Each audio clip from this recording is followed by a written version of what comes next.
Spencer Crittenden among us? There he is.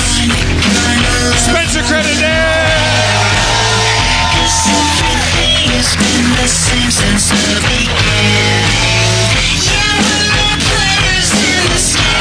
And just to keep things rolling, we'll bring out the mayor of Harmontown, Mr. Dan Harmon.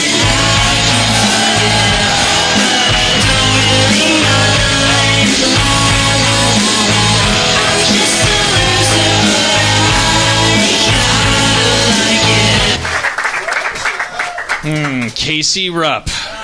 So important that he or she has to have two. I know Casey. I heard somebody say, "Who is she?" in the crowd, and it's funny when you know the gender of somebody, and then you hear someone. Yeah, they don't know. What do you say? I'm just waving to the people in the front row. What's we got Dave Klein and Leah are wearing matching schmatas right now.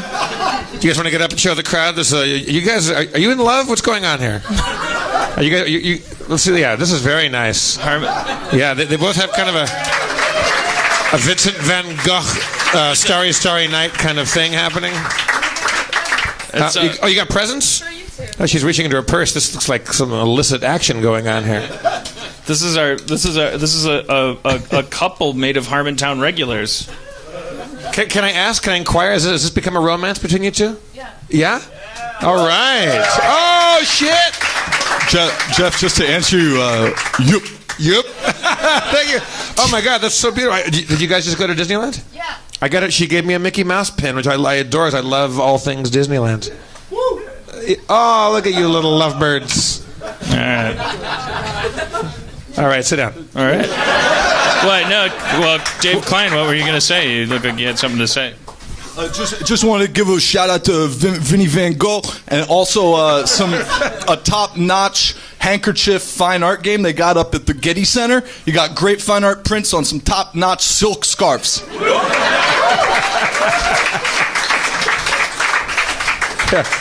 Enter the code YUP for a 20% discount.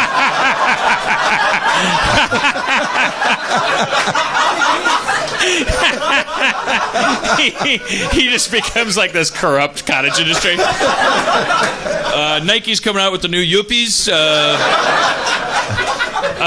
We should do that. Like, now that we're occasionally doing ads, we should have some of our Harmonians get up and do some of our spots for us. Sure, if you have $50,000, we'd be happy to plug your Etsy with the same vigor as we do MeUndies.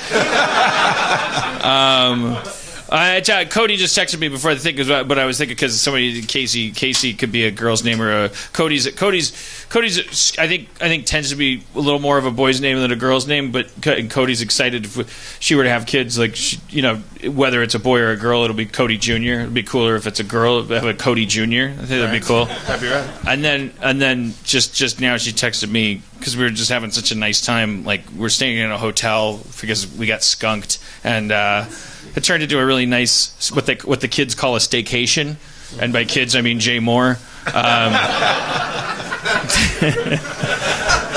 The Jay Moore generation. I think they call it a staycation, and it's been really nice. We've been watching a lot of true crime stuff and murder stuff, and she was just texting me, what if we had a kid and another name could be Forensic. That'd be a good name. Forensic Heller. Forensic Harmon. Okay, so I just want to race through. We have a guest I'm pretty excited about, and I think it's gonna be just more fun to just hang out with and chat with. Not that excludes anybody else that's ever. They've all been fun to hang out and chat with, except that one guy. Yeah, one guy. That weird guy from Game of Thrones. He was a real bummer. Grey Worm? Yeah, when he started rapping in fucking Valerian. P.U. What a guest. That's sarcasm if Grey Worm's listening. I'm being funny. No. That was pretty amazing. I'm still excited that we had Grey Worm on the show. These are. I just want to do another segment, even though it's going to be the same content, but it's again just reminders to waitstaff. Do we have a theme song for that segment? Just.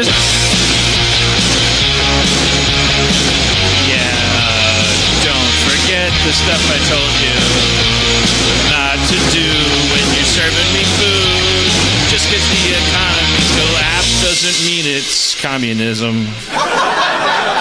There's still a hierarchy. Your money still has to trickle down from someone in the entertainment industry. It's Los Angeles, not Detroit. Stop saying, how's everything tasting? Stop it. Tasting is a word that evokes the idea of things in the mouth. I don't want you talking about what's in my mouth. I don't want you to stop saying, how's everything tasting? How does everything taste? Just say, how is everything? Leave it at that, okay? How's everything in your mouth? How's your tongue running over your food right now? Do you want that music sting in between each one of these, or do you want to just keep it rolling? Put a tag on that. Let's try it out. Like, so finish. No. There's only one more thing. So then. There's just one more thing that a waiter said to me. Okay, so this kind of blew my mind because, as you know, if you listen to the podcast, you know that I don't enjoy it when you eat all your food and it feels like it's held against you somehow in some kind of strange, weird, like power dynamic. Like I'm talking about the thing where they, I guess you hated it when and there's only crumbs on the plate, and they're like I don't like it because it's them going like, well, you either have to be a dick by not laughing, or you have to, like, subjugate yourself by laughing. I don't want to be put in that position. You non-privileged people think you have problems. As Molly Ringwald once said to Anthony Michael Hall, it's hard being popular.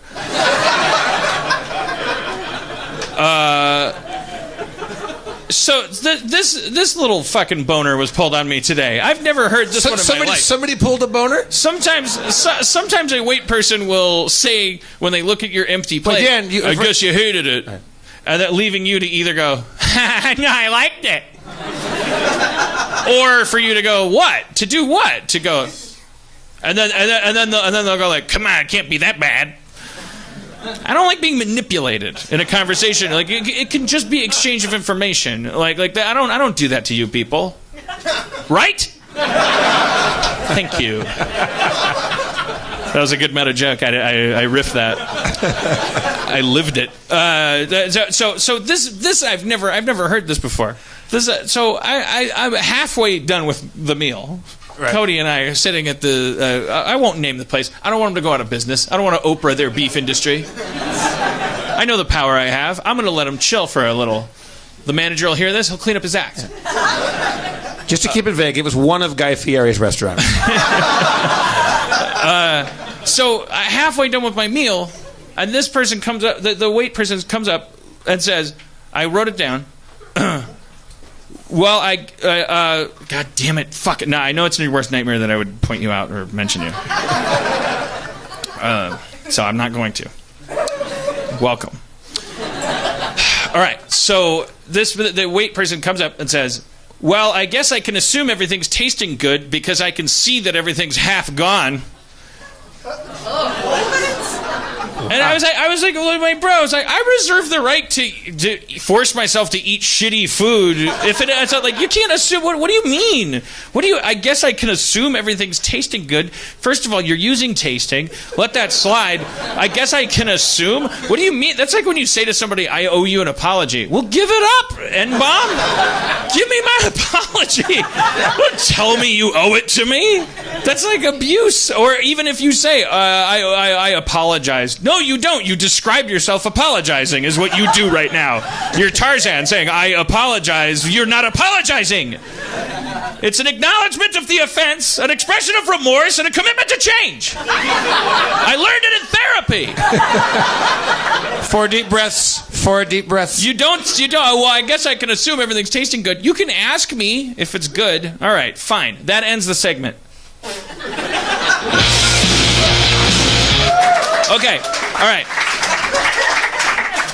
And then there was an Uber driver playing country western music. And by Uber driver, I guess I mean he was not a country western listener genetically. Do you want some theme music for this segment here? No. This is just Dan Harmon's like attempt to weave the highway cones of white guilt and racism. I just like I felt like the guy. I felt like it's like the guy was like I don't know. Like I look the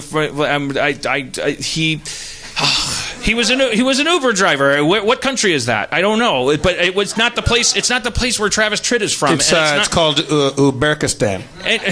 And I knew I was the same cologne in the Uber and the same general vibe. But he's like playing the thing. And I was thinking, oh, it's Westwood. That's why he's playing like this country station. And I think it's maybe because I just made this racist assumption. I was like, this can't be his favorite music because it's like let's raise a wait. Where is it? Where's the thing? Well, let's raise a glass, cheerleaders and quarterbacks all through this small town heartland. Like it was those are actual lyrics. Like kind of not through all through this small town heartland. I made that up, but it was like let's raise a glass to the cheerleaders, quarterbacks, and a birthday hour. And it was like, and he's driving, and he's definitely like east of Eastern European. And so I'm not saying he might be into today's modern country. He might, and we all want him to be, especially the people that get a Uber in Westwood. Okay, tourists who are like staying in Westwood, and they're like, "Oh, you like Travis Tritt?" Yes, I do. More stars for me. But that's the thing I can't figure out. Is like, really, stars are that hard to get? Now, you could have tried to like investigate and ask him some like. I would not. No. You ever see this guy live or? Because if I had said like, "You like country western," he would have been like, "You want me to change you? I'll change it." And like, I don't want to engage with you. I want to listen to my last week's podcast on my earbuds. All right. Look, I didn't come here to win popularity contest tonight. Speaking of last week's podcast and music. You sang a little hair metal song about Radiohead. Oh, right, okay, yeah. And, oh, crap. Oh, yeah, here it is. His name is, we found it on Twitter. He gave it to me. His name is Nick Siepman, Siepmann. And I forget his, I think his Twitter handle is Saint_Brickworks, if you want to find him. Can I play what he wrote? It's about 2 minutes long. I think you guys might enjoy it. Yeah, so if you're a hardcore enough fan that you've clicked on this, then I guess you can use your little 15 circle button to fast forward through because you're playing the thing but if you bought a $10 ticket, fuck you. But hopefully you haven't heard it. No, but it's really good because Dan just freestyled. What was the setup to your song? You just thought I was just thinking Radiohead's name sounds like the title of a very non-Radiohead band from like '86 or something. Right, like kind of a hair band kind of thing. And so Nick here has titled this track Nightblade. Or maybe the band is Nightblade. The track is Radiohead. Shall I play it? Here we go. Yeah. I played this in the car. I haven't heard it. You described it to me in the green room. Yeah, I listened to it in the car on the way home from the airport today, and it's rock. And by the way, I just want to thank this guy in advance because as I was saying to you in the green room, the truth is, I was high at Radiohead, and I really did start doing that thing, and it was from a place of joy, and it was really much better than what I shared with you when I was like, turn your station to misery! And I was like trying to recapture something that was truly joyful, which every time I do, it always sucks. But now this person is like like in true 80s rock and roll fashion, he's taken crappy lyrics and made it rock. Here we go.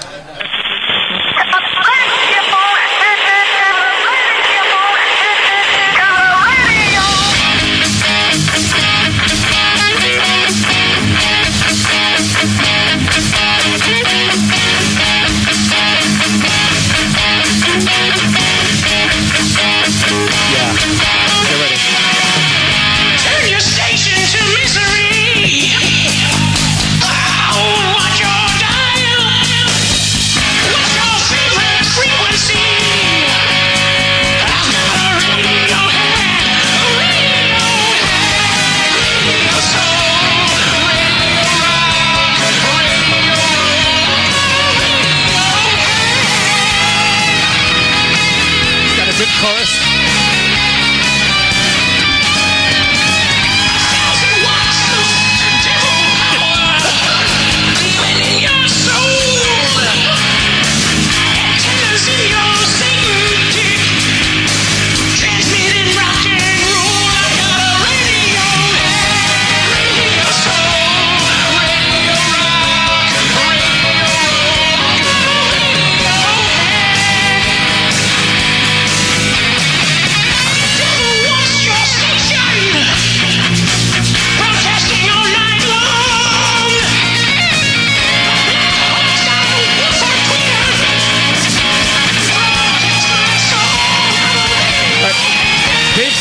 favorite part of the guitar solo?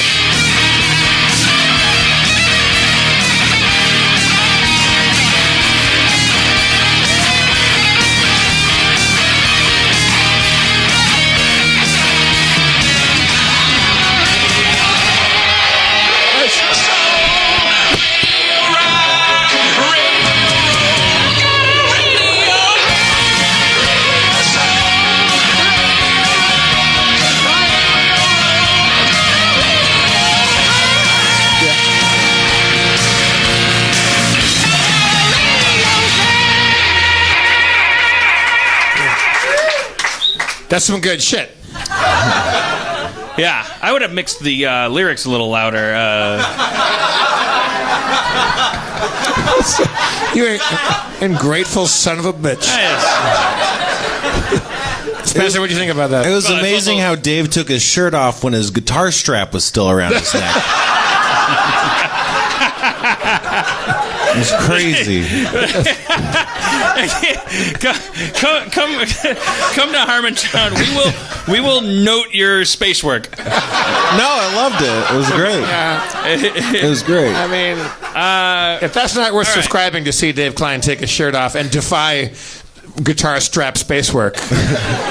So, anyways, I'll save my Olympic questions for when our guest is out here. That can be one of the things that I'm obsessed with. Because our next guest is he's kind of armchair denotes like amateur. I mean, he's an expert. He doesn't have a PhD. He's a comedian and a writer, but he's kind of an expert on obsession because he's got a Feral Audio podcast about obsession. Different people come on, they talk about the things they're obsessed with, and he gets to the bottom of them. He's also written like amazing, super funny, crazy shit for our friend James Urbaniak, who's been on the show.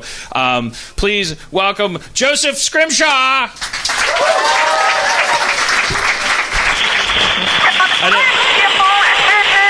I didn't realize until right before I was like, wait, am I 100% on your name? Like that's I kind of like it's Joseph Scrimshaw. I like that being part of my name, just the hesitation. Yeah, it's Joseph Scrimshaw. Yeah, I feel like that's a good name. I had Alia Shawkat was on the show a couple episodes ago, and I can't even remember what I paused. I was like, I don't think I've ever said her name out loud, and then I was like, Alia Shawkat.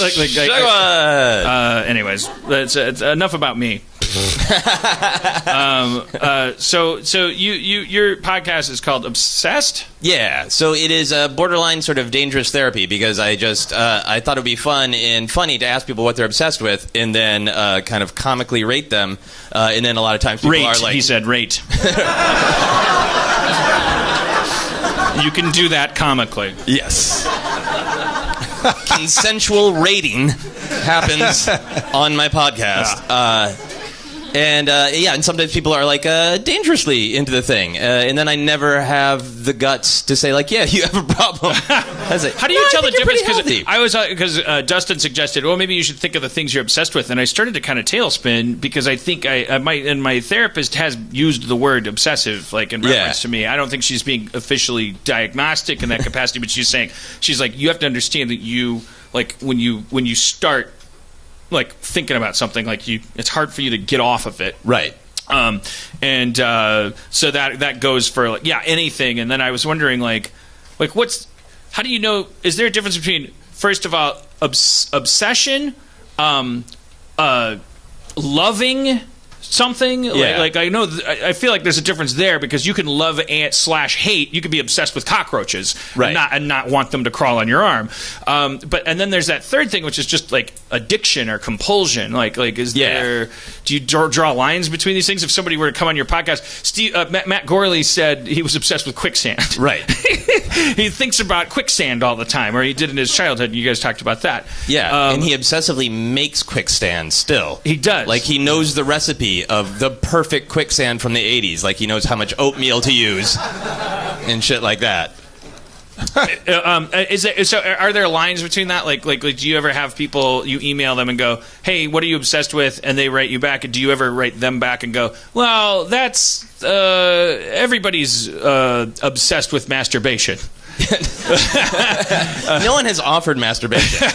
If they offered masturbation, I would take it in a second. All right. Well, I guess now we know what this episode is.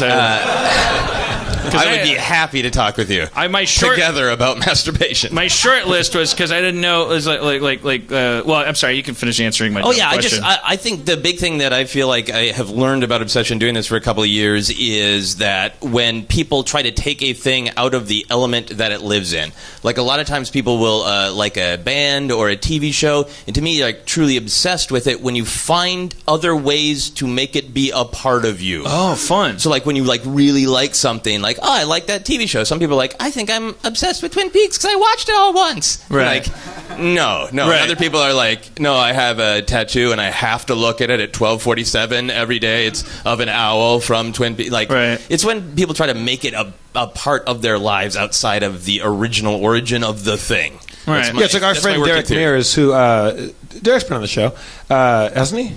Yeah. Derek, he plays Jason Voorhees, or did in some of the Friday the 13th, and he went to some horror convention, and a guy came up to him, and he had a tattoo of the Jason mask on the back of his shaved head, and he asked Derek to sign the base of his neck, and Derek's like, no, because I know what you're going to do. And he's like, just sign it. He's like, I'm not going to sign it so you can get a tattoo. He's like, I said, I just signed my neck. So Derek reluctantly did it. The guy came back the next day with the cellophane on it and the Vaseline. It's like now forever he's got Derek's name in a Sharpie tattooed on the base of his neck. Not to derail, but I'm kind of fascinated now, like what Derek's. I remember feeling that way when I was 27 and like somebody like I was working with Schraub in comic books and somebody would come up. Well, I remember a girl, I've told the story, a girl who was a super fan of an improv troupe we were in Milwaukee, and when the night that we announced we were breaking up, she came into the dressing room with a basketball sized tattoo of our 90s John Kricfalusi looking logo on her thigh, saying like, "I wish you had told me." And I don't know, I am a little interested in but that guy, I don't know. Like also, that guy also, when he showed Derek his license, he had legally changed his name to Jason Voorhees. That was his name on his driver's license. But that's not why Derek didn't want to put his signature on the back of his head. Derek didn't want to feel responsible for this guy's obsession, for art on his neck. Like why do you want my signature on you for life? That's weird. Like I don't want to be not like you're a weirdo, but just like I don't want to have that much influence on the rest of your life. He should have written his name and then underneath, "Do not tattoo," and see. Do you think in Derek's mind, this is where I would access it? It would be like the equivalent of if you were a female performer and a young girl came up to you. And somehow, like, I'm trying to riff an example that's going to get me all kinds of trouble, but I'm like, also, it's like on this clear side of like if somebody was like, can you? I'm so inspired by you and how beautiful you are, and I like, can you, like, I don't know, I'm trying to, what's the fucking example, like sign this tiny sandwich container so every time I think of you I can eat the smaller sandwich or something, and that you would go, I don't want to endorse your there's something that I think you actually need to deal with. That's what I'm trying to get at? Yeah. I think for Derek, it was more just a little bit of bashfulness. Like he just didn't feel like he was maybe worthy of that. Which I don't think. Yeah. If that's the only reason, then I kind of came full circle. Like, because I used to go, oh, that's a character from a comic book that my friend Rob drew. Dude, that's not important. Like, now it's going to be on your calf forever. Like, that's no good. But then I started to. At some point, I was like, well, I guess it was probably all the community tattoos. I was like, this is fine. Yeah. This is absolutely justified behavior. Yeah. Joseph, did you start this because are you obsessive about things too? I am a very obsessive person. Do you have a list of things, or is it all under one umbrella of obsessions? No, I have a whole list of things. It's a little bit, I'm sure the joke has been made. You're obsessed with obsession, obviously. You started a podcast about it. Yeah, but I mean, there's always been media I've really liked. I'm a big Star Wars guy. In college, I got really into squirrels. When you say you got into squirrels, I don't know if you know this about squirrels on campuses, but they're very friendly. They're extra friendly. Also, squirrels on film. Well, there was a squirrel in my neighborhood. I mean, squirrels are very easily. They're so close to cats, still, like evolutionarily. I mean, they will. I mean, yeah. If you like anywhere they're not getting actively killed all the time, they'll like. If you go like this with your finger, they'll crawl up your leg, and like because they think you might have a peanut or something. Yeah. There was a kid in my neighborhood. There was a squirrel named Charlie who did that. It clearly had been like trained or something. How did you discover its name was Charlie? We all called it Charlie. I don't know. It was like it was folklore. I don't know. Charlie's Joseph. That was a very squirrel obsessed question. Like how did you get so close to the squirrel that he told you his name? Yes. I remember just crawl up your leg. It's the most amazing thing to have a squirrel like use your pant leg. Like scale you as if you're a tree, and you're like, and it's like right there. It's a wild animal, but it's like, and then you just feed it a little nut or something, or you go, sorry, I was just seeing if you do that. I don't walk around with nuts. I saw you, and what form, Joseph? What form does your squirrel or did your squirrel obsession take? Like, how did that manifest? So I was doing like just sketch comedy stuff, and I was doing sketch comedy with my brother, and he was like, "Hey, I think what this sketch needs is for you to be dressed as a squirrel." And my girlfriend does costume design, so she wants to make you a squirrel costume. So I was like, "Sure, okay." So I dressed up as a squirrel, and then I decided, like, I should be like real method about this. So. So you didn't know that you had a squirrel thing until this. Yeah. This is your origin story. Yeah, this is this is how I became Squirrel Man. So then I started watching squirrels all the time, and I think the thing that has not on TV. In real life. Yeah, in real life. And I don't want to get political, but there's not a lot of squirrels on TV. No, it's pretty much Rocky. And when they are, they're like, "Oh, they're dumbasses. I love nuts." Yeah. Well, Dan, you're a writer. I've noticed you haven't put a lot of squirrels in your shows. Yeah, but the thing is, that's because of meritocracy. The fact is, you Dan, need to talk to the agencies. There's not a lot of talented squirrels out there. God damn it! You can deflect all you want. Big old Squirrel Planet and Rick and Morty. I think it would work. All right, so give us another obsession. Give us another specific. This sounds like a joke because it is, but it is also true. Well, to be fair, squirrels sounded like a joke too. I have been thinking a lot about shame. I have been sort of obsessed with how people internalize shame, because I think a lot of comedians make jokes about feeling great shame, and I do that too. And then I also do feel shame. So I right now I've been obsessed with thinking about exactly how we all develop our different ways of sort of internalizing that we should feel guilty and question everything we say. Did you change the subject from squirrels? They kind of go hand in hand. Because squirrels are burying their shame for the winter? I asked him for another example. Okay. Well, that was fucked up. I mean, getting a straight answer on the squirrel thing. Did you ever get to the bottom of it? I think that... Jeff, don't you... be ashamed of yourself. Dan, you're obsessing right now. I'm in a weird mood tonight, and I think I did one of those things where I forgot I took the Adderall, and then I took another one. And then I also thought, because I was in Westwood, I was like, it's going to be a really long Uber drive, so I felt okay, like, taking an extra, like, vape hit on the thing, and then I was like, and then I got here, and I was like, you came in, and I was like, social... Yeah, this is perfect for my squirrel obsession, because the reason I'm obsessed with them is I love how much they are full of energy and then suddenly slow down and just focus on one thing. And I feel like maybe that's the drug combination that you've created. All right. Yeah. It's called a speedball, I think. So what do squirrels slow down for? Do you mean hibernating, or do you just mean like when you catch them at a good time? Like, well, sometimes they just like totally chill out. It's in this very fixated way, this very obsessed way. But they will be like, I'm excited by everything around me. I have to analyze everything, and then they'll just like settle into one thing. Yeah. I'm staring at an audience member. I don't even know why, but it's fucking captivating. I can't let go of it. And there's something like both like ridiculous and noble about that weird squirrel movement that just like makes sense to me in a strange way. Yeah, because squirrels kind of trick you because they're notoriously skittish. They scamper and they hide. They're squirrely. And if they see you, they're super squirrely. More stereotyping. You'll see them climb up a tree, and you'll walk toward it, and you go, I want to get close up to that squirrel on the tree. And then it goes around the tree and hides from you on the other side of the tree. Yeah. But then it'll kind of poke his head around there, and like you think, okay, this squirrel, he knows that I'm his friend. Right. I'm going to get close to the squirrel. And no, they just lie. Yeah. No. I like that they alone. I mean, lots of rodents can climb trees. Yeah. But they really make a Spider-Man business. I like out when of it. they're going down live vertically. When they're climbing down, They go nuts. They really go nuts. for the fresh almond taste of new.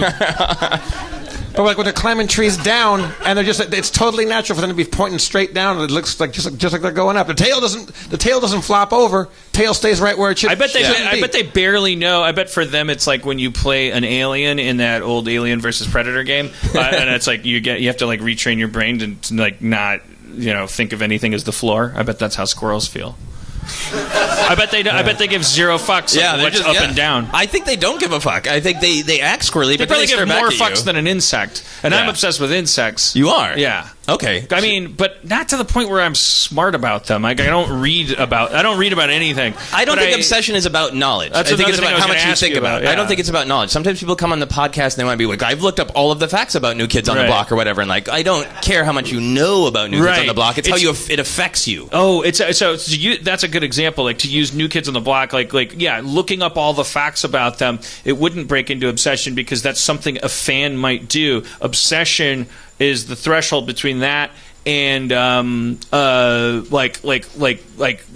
it's taking a piece of New Kids on the Block and like somehow, God damn it! I don't know why I thought I had a point and it was just your point from before. It's like saying like, the New Kids on the Block, like this is I made a New Kids on the Block cookie jar, but it's like beyond.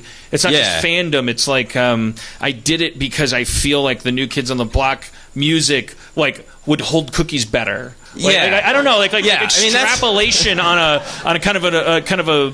It's giving the thing you're talking about meaning that it shouldn't have. It's taking it out of its realm and putting it into some other realm that affects you in some way that it shouldn't ever have been supposed to. Right? Yeah, trying to make it a part of you. And sometimes people on the podcast aren't like they're just like it in a super super healthy way. But I love it when it's just affected people in a really weird way. Like I wouldn't say I'm obsessed. Every time there's a lyric that I'm singing along and the word is girl or world, I say squirrel. I just do that automatically. I fucking love you. Yeah. Because like when we Greg Proops and Ryan Stiles, we'll make that 5 minutes of our show of just doing all of that. Like squirrels, squirrels, squirrels, hiding nuts and fuzzy butts. Yeah.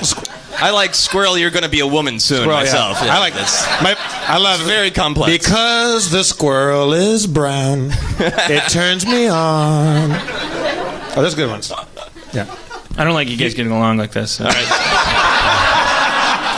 But that doesn't count as obsession. That's just more of just kind of a fetish, right? That's just fun. Yeah, that's a fetish. Yeah, okay. That's a fun improv Well, game. yeah, fetish because I made a quick list on my way out the door. Cool. And I was like, okay, pantyhose, redheads, Minecraft, race, personal technology, systems, rules, structure, coconuts, and biology.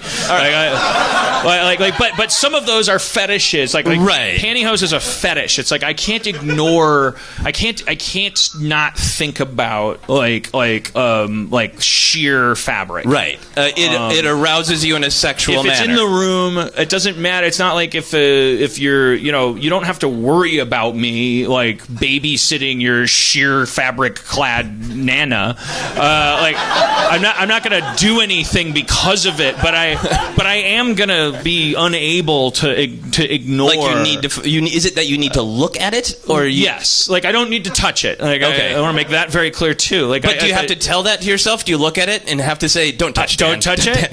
Well, that gets. Well, because I'm talking about when you talk about a fabric fetish, it is. It's so much of it is what would that feel like? I guess. So I gotta be, even though it makes me feel unsafe. I should say, yeah. Well, that's like. It's like I want to touch it. Yeah. Yeah. Okay. All right. Was there a childhood thing that made you attached to pantyhose, or do you just associate them with like the legs? 70s was like a very pantyhose-clad time. It I really think was. That people were, women were, it just like on TV and like which I spent most of my time watching. But then like even like the women that would come over to visit with my parents, coworkers, and things like any encounter with femininity during that magical time when I'm sure like my theory may be oversimplification, but I truly think that human beings are like these little pieces of popcorn, and like we simmer and then like you cannot control the moment that your kid pops, right? And that at that point, like they might be looking at a coffee filter. There's a good chance they're going to be looking at a previously propagated like mainstream kind of channel of sexuality, right? But there's also like there's like all the ancillary stuff. It's just like I was probably under a table playing with toys and trucks because I didn't like to look at people. I didn't like to make eye contact. I was frequently under the table, near the people, and I probably at that age when everything just exploded. When I think about it, it like spikes my. I'm like, yeah, I bet. Like I was like there were just like women with pantyhose on, like probably just like hanging out, like playing dominoes or something above me. And some of them were probably ants, and who knows. Right. And that's probably where you get some of the dipping, dangling, and popping, like the shoe stuff too. That's under the table the whole thing. stuff I was too. like, Yeah. that was what femininity, sexuality, eroticism was for me, and then that was tied to like Batgirl and like the like women's legs clad in like sheer fabric. Yeah, that was like a superhero thing, and it was also like the solid gold dancers and I don't know, anything that had anything to do with the solid gold and dancers, showmanship, and like and your aunt playing dominoes. Yeah, Lonnie Anderson on WKRP and like. So now, does it transfer though from sexuality and from a woman's legs to like when you see like bank robbery in TV and something has like pantyhose? Yes. I go, how can that guy rob that bank without getting a hard on? Yes.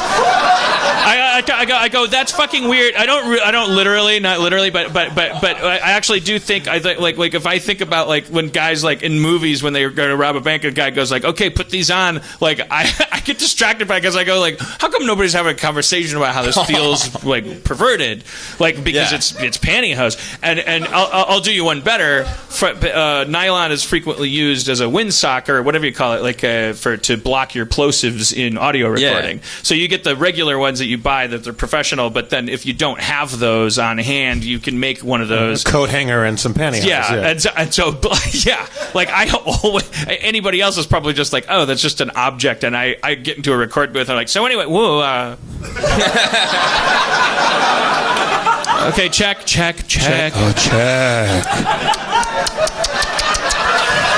Like there was a time, Dan. I think we were at the drawing room or somewhere, and I had these new socks that like they kind of pulled all the way up, and they were very sheer. I'm like, "Hey, Dan, check these out. Like, feel these." And you reached over and felt them. You're like, "Wait, whoa! What are you doing? What are you doing?" I was like, "Oh shit, I forgot." Well, no, you didn't forget. You were fucking with me. I've never had you felt one of my socks. No. I'm saying I didn't go into that thing thinking like, oh, I'm going to play with Dan's. Yeah, like you did. Fetish. That's why you brought it up. Maybe, but I didn't know that I was going to get that reaction. I thought you would go, oh yeah, nice. But you reached over and kind of just like reflexively just touched it, and then you had this big reaction to it that I was not expecting at all. Well, I would refine that memory and go like that. You were like, so what do you think of these? And I was like, all right, take it easy. And you're like, touch them. I'm like, I'm not gonna touch your fucking pantyhose socks. And you're like, come on, touch them. And I was like, all right, fine, I'll touch them. Jesus Christ, what are you doing? That's all right. Okay, that's what it was. That sounds fair enough. Now, Joseph, how would you rate that on your obsession?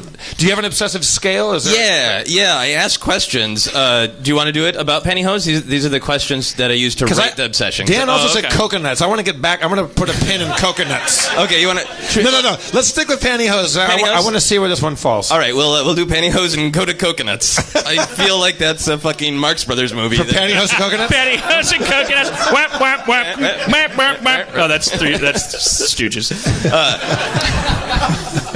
Here's some of the questions. Do you think about pantyhose every day? Yes. Like, even if you don't see them, you'll just be walking along, doing your business, and then just think, pantyhose. Yeah. I think But I see them everywhere. I mean, so Like- there would be no way. But if I was locked in a cell, which Yeah. I probably should be, You'd be thinking about pantyhose 24 hours I would a day. definitely, I would figure out a way to think about them. Yeah, you would, like, etch them on the walls they of would your come prison. into my head. Yeah. Okay. But like I always like I'll be watching a movie, like I was just watching Now You See Me Too. And I just like I just it has nothing to do. It's like God damn it, I forgot her name. Two Broke Girls. They replaced Isla Fisher with her in a weird on the nose way. And now I can't. Lizzie Kaplan is the new one female in Now You See Me Too. They add 95 men, and Woody Harrelson gets to play 2 men, but Isla Fisher apparently now you don't.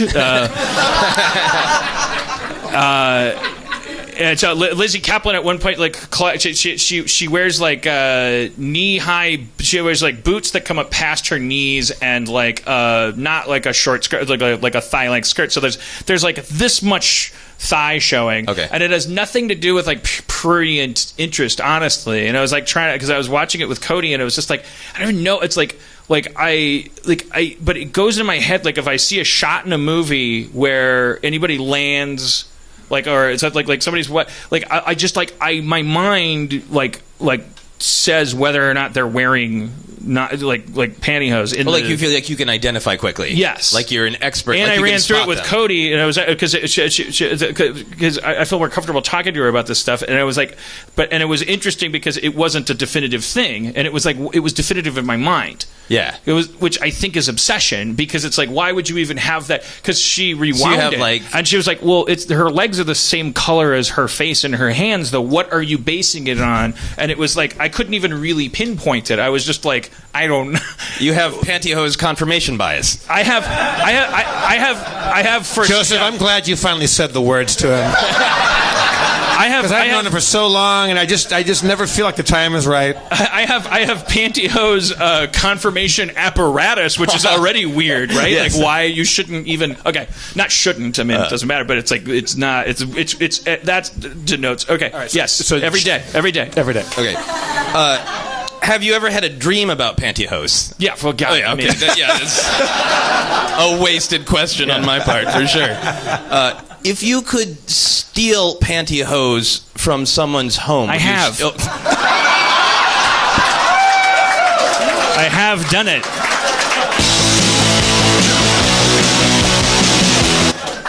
How is this going to apply to ants, by the way, or coconuts? Well, I guess I wouldn't steal coconuts from anyone's home. I have robbed trusted. That's Okay. why I was young. I was younger, and I like crossed that threshold. I was like, oh, you need to fucking own this. Yeah. Okay. Did You you... stole pantyhose. You need to go buy them at the grocery store and stop being embarrassed. Like you need to like pretend you're buying toothpaste and also. Are they like hidden behind your air conditioner, like Dexter's blood slides, or like? What do you mean? Did you collect them when you stole them, or No, did they you weren't just... like. It wasn't like about her like sniffy like panty. No, it wasn't like I'm taking an article of women's clothing because of her. It was. I keep going like, oh no, not like that. And I don't want anyone listening that has any predilections. I mean. I don't want anyone to ever feel ashamed of themselves, but I'm pulling back on my pulling back. But no, for me, it was like a new package, and I was like, "Fuck, I'm never gonna get this chance again." Okay, but then you just appreciated them, like you just like appreciated them. Yeah. While kneeling and rubbing his nipple and listening to Radiohead. Yeah, I jerked off with them. I have at one point. I was like, well, maybe you're. I mean, come on, maybe you're like Ed Wood, and I like tried them on and let's like see if that's work. And that didn't work out. And like but I've done everything you could think of, and that's why you don't know me as well as these kids. But I have mannequin legs and things that I go to the store, buy them. Okay. Now there's Amazon, thank God. You can just get a box of, and then just on the leg. Now I have a girlfriend who knows the whole score, and so I don't really have to right now do a lot of like commerce based. What's the next question, Joseph? But yes, I would steal them from someone's home. But I say that with all due shame because I was like 23, and as soon as I did it, I was like, "This is huge. Okay. You need to do." I'm not. I don't mean. I just want to clarify. I don't think it's cool to steal from people. Right. That's all. Right. No, I like it was. I have done it. You'd be robbing banks with a boner. That'd be funny if that. Which, by the way, was the worst Marx Brothers movie. This poor female friend, she finishes doing dishes and comes upstairs like, "What are you doing?" And I've got the pantyhose on my head, and I'm like, "I'm robbing you." And she's like, "Of what?" And I'm like, "These." And I just run out with them on my face. And she's like, "Well, I don't want them. They're $4.99." Well, I'm embarrassed. I wouldn't want anyone to think I'm a pervert. I'll tell you. Can I tell you just something? Please. Like it was during a barbecue at a platonic friend's place, and during it, I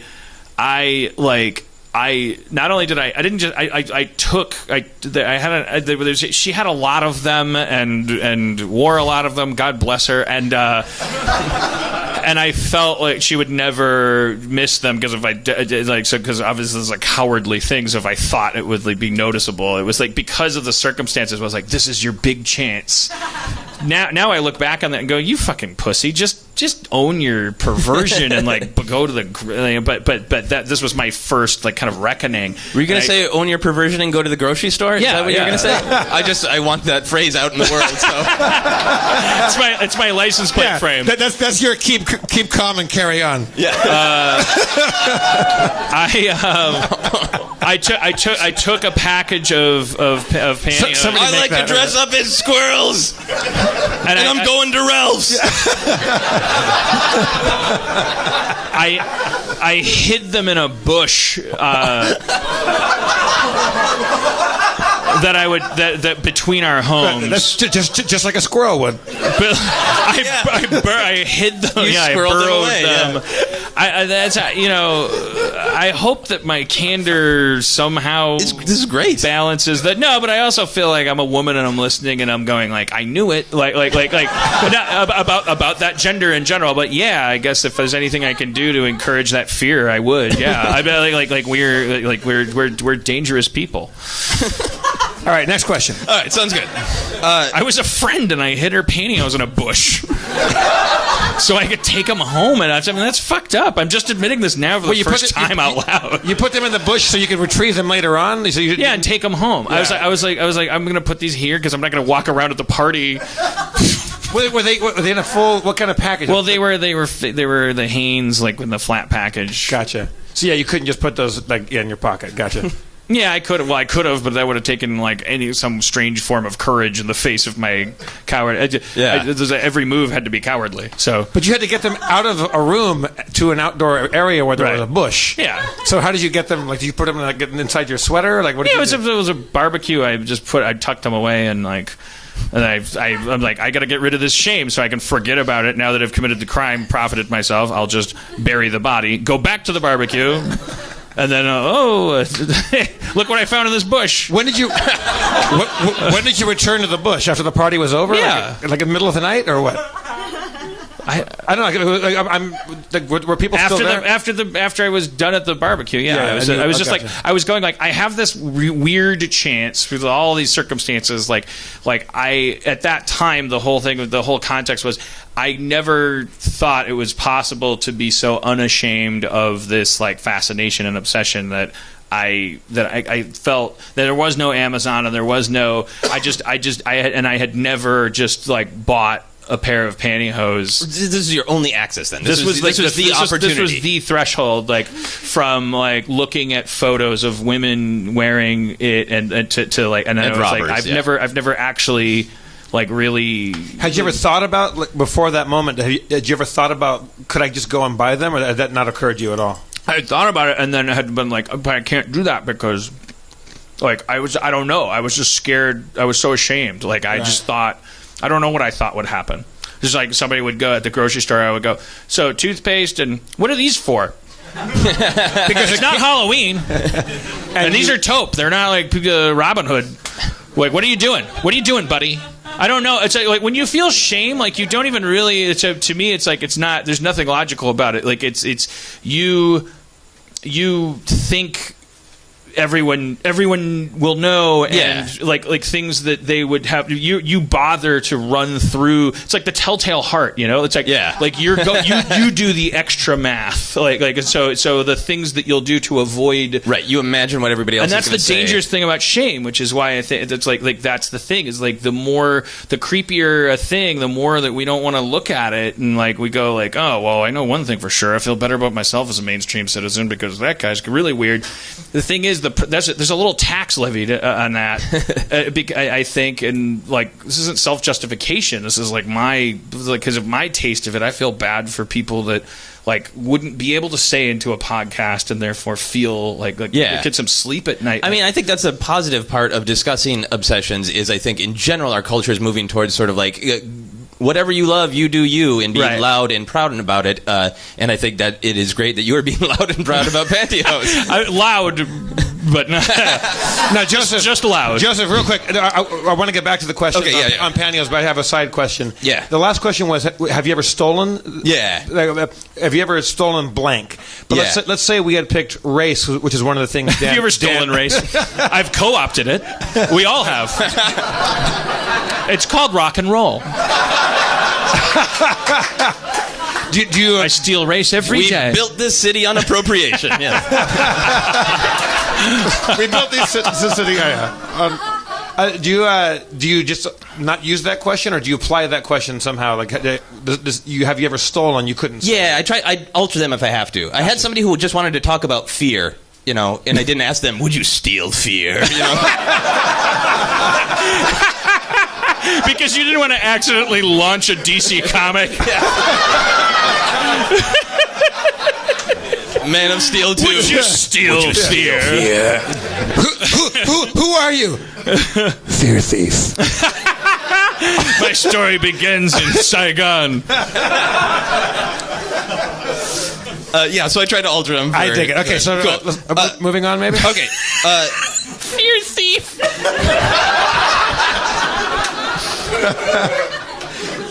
I want Armenian fan art of Fear Thief. I like it because it's like an FX series because it would just say fear, period, thief, period. But the title of the show would be fearthief.com, hashtag, like, you know. Okay, go ahead. Would you discuss pantyhose with Hitler?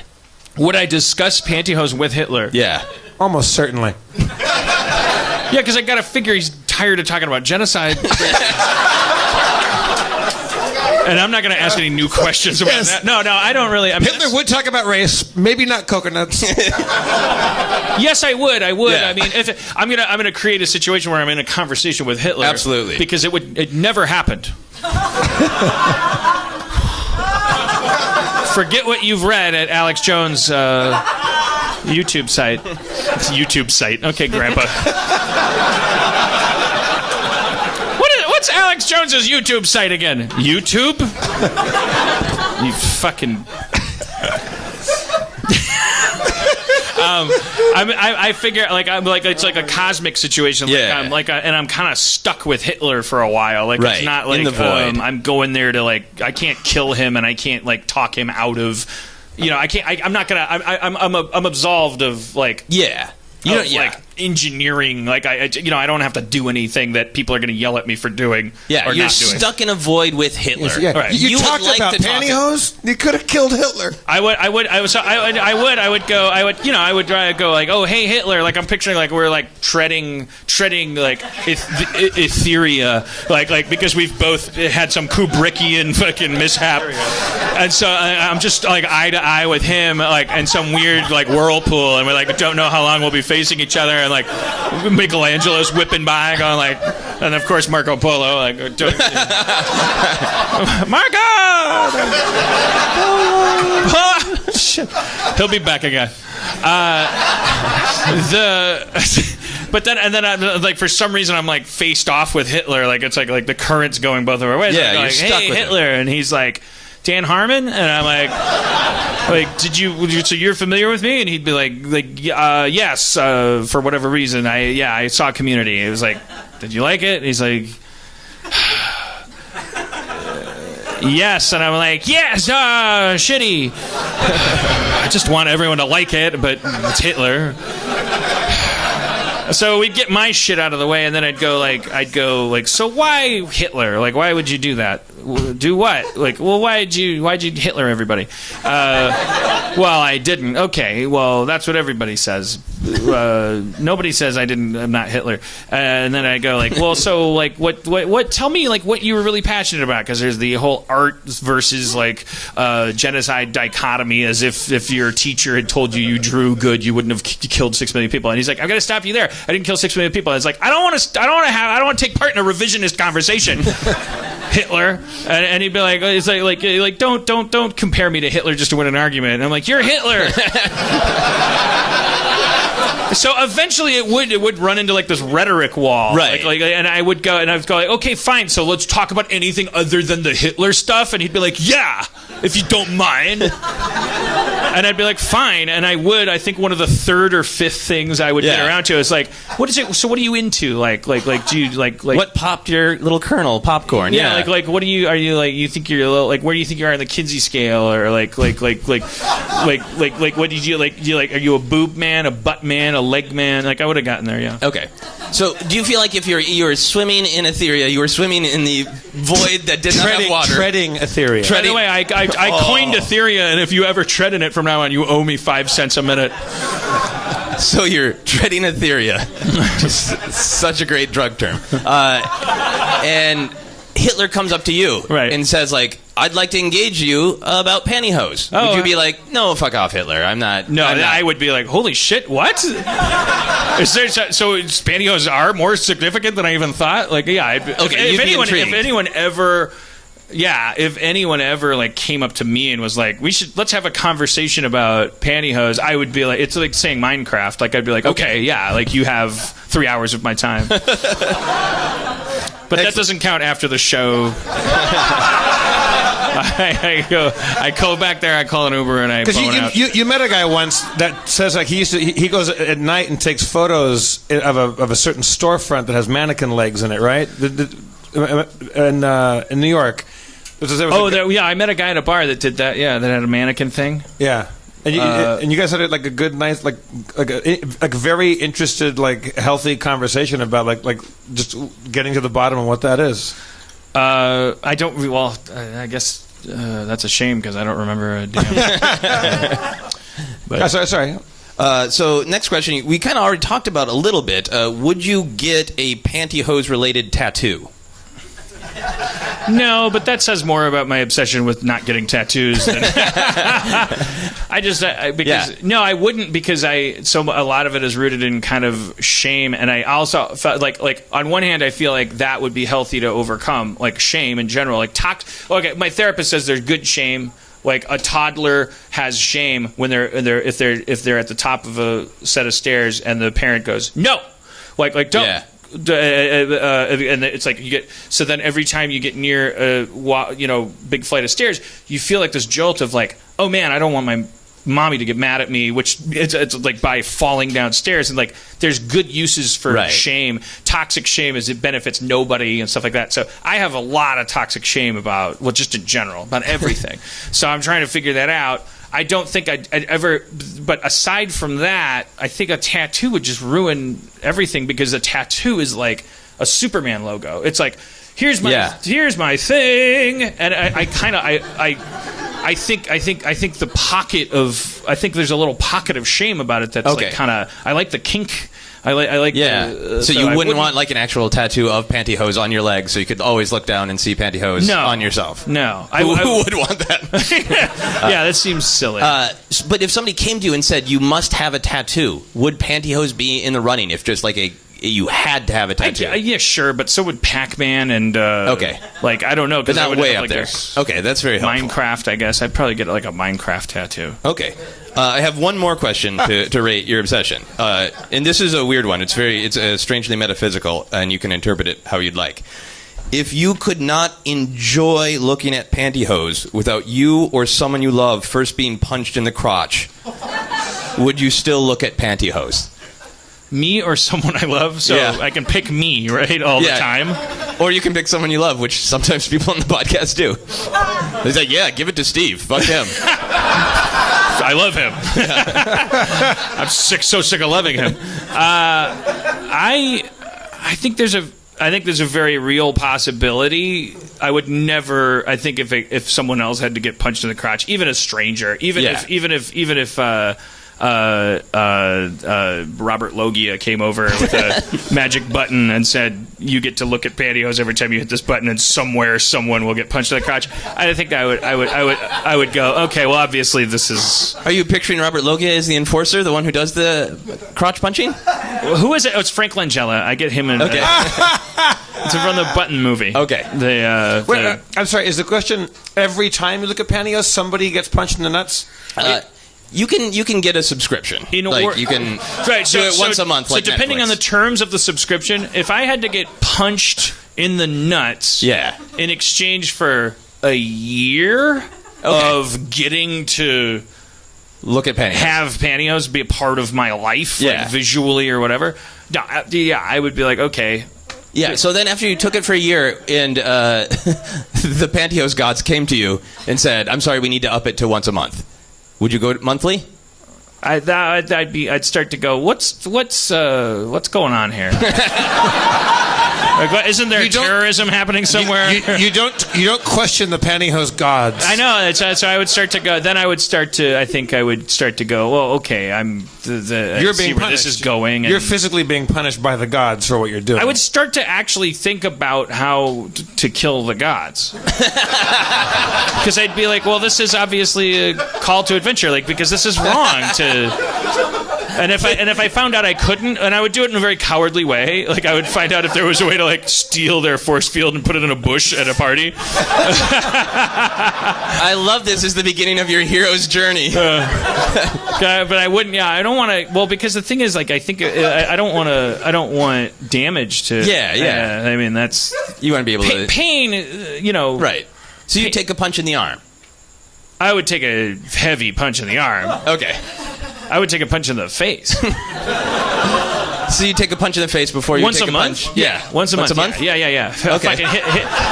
Hit me as hard as you can. What if you had... I grew up in the Midwest in the 70s. Like, I'd fucking hit me as hard as you can in the face. As long as I don't lose a tooth, like fucking, I get to look at pantyhose for a month. What if you had full unfettered access to pantyhose, however you wanted them, like just like no, like without fear of consequence or repercussion, but you lost nipple sensitivity? No. Not worth it. No deal. That's what I'm saying. No permanent damage. I don't want to alter myself in any way. Right. That's why I said I don't even want to lose a tooth necessarily. I don't want to ever look at a record, but pain, fuck pain. See, here's great, because then I start to figure out the boundaries of the obsession of tooth loss. I don't want to lose myself at all in any way. And that was a thing that I was going to talk to you about, but I guess we should get to the thing. Because in compiling my list, I noticed a connection, and as an obsession, as a person obsessed with obsession, I was wondering if maybe you would shed some light on the it. connections? It'll take us all out of this. We should finish this, we'll wrap it up. I ask people to make a noise to sum up their obsession. Can you make a noise to sum up your obsession with pantyhose? Oh.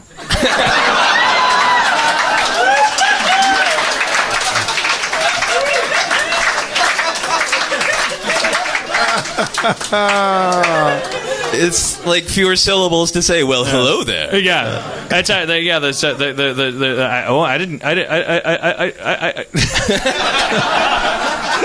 I didn't know we got 4 days for Thanksgiving. I don't know. I was trying to think of a title for that sound. That's great. Okay, there's French fries in the bottom of the bag.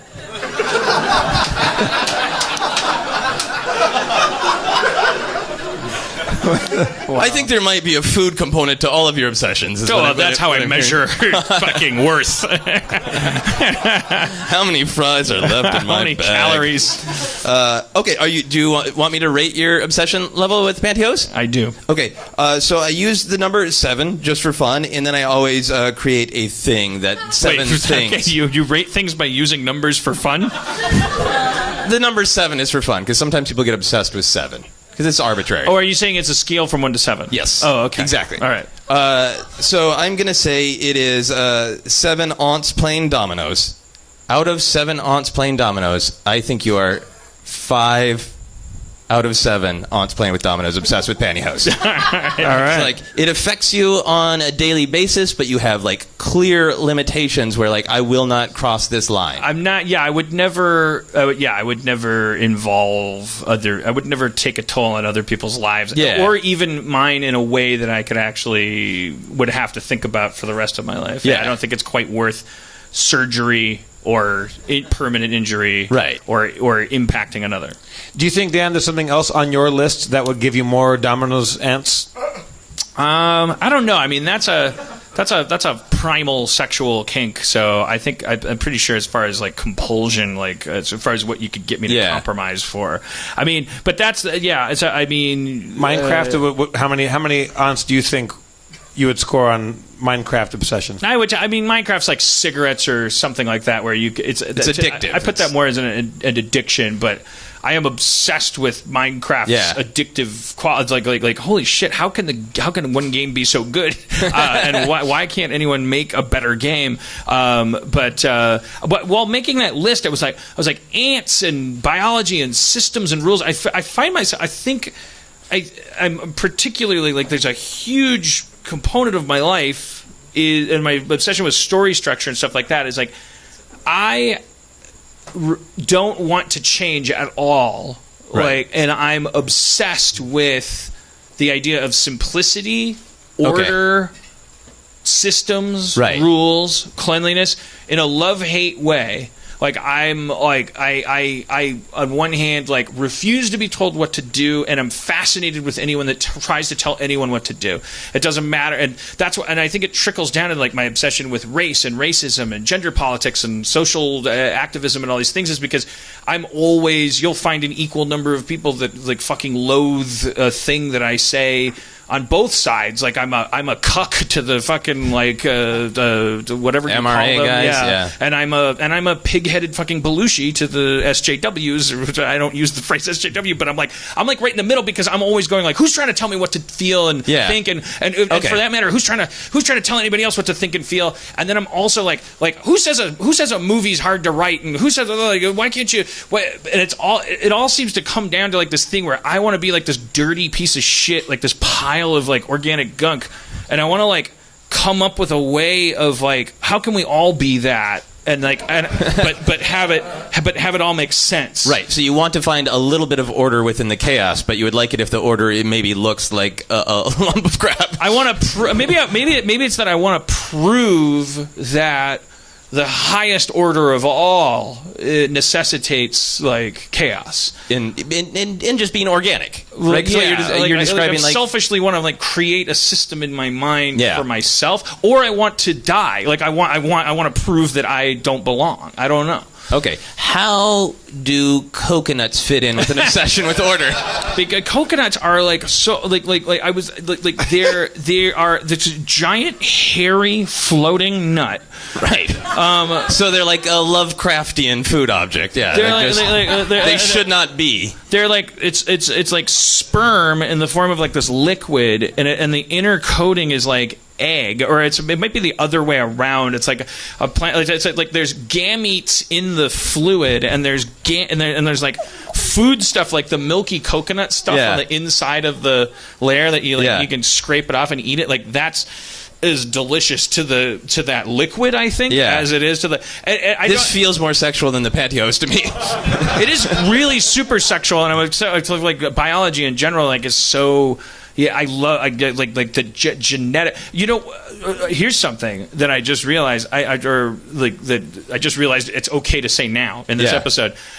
when I was in like 9th grade biology, when we were first starting to learn about genetics, I would get aroused by the discussions about dominant and recessive genes and stuff like that.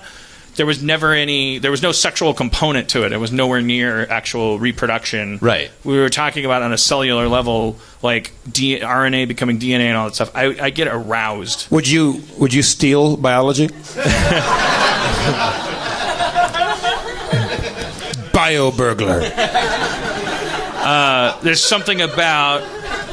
Was it the recessive gene or the dominant gene, or No, the just the relationship idea between the two? Are you a top or a bottom in the genome situation? Genes kind of turn me on.